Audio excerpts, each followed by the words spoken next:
আগে ভিডিওটা দেখেন। বোরকা কোনো ইসলামী পোশাক নয়, এটা আরব দেশের একটা পোশাক। আমার সৃষ্টিকর্তা আমার আল্লাহ পবিত্র কোরআন শরীফে বলেছে তোমরা ঢেকে চলাফেরা করো, কোথাও বলে নাই হাত মোজা পা মোজা মুখ ঢাইকা তারপর চলাফেরা।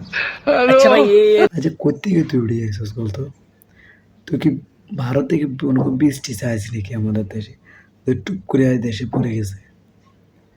আমি কয়েকদিন ধরে দেখছিলাম যে এটা মানে আতাল বাতাল বকে, রমজান বেশি রোজা রাখো নি অতল একে বকতেছস যে কোন হাদিসে লেখা আছে যে মেয়েরা পর্দা করতে পারবে না, হাত পূজা লাগাতে পারবে না, পা মোজা লাগাতে পারবে না? কোন হাদিসে পাইছিস তুই আমরে বল? তুই না থাকলে না থাকবে, তোর দরকার নাই তো এরকম টক শোতে আয়া বকর বকর পটার পটার উপর।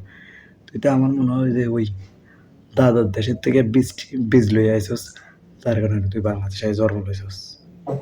যদি তুই বাংলাদেশে সত্যিকারের জন্ম নিস তাহলে তুই এইসব আতানে বাতানে ভক্তি নিয়ে বাইরে যাওয়ার জন্য আমার মনে হয় ভারতের বীজই আছে তোর কাছে।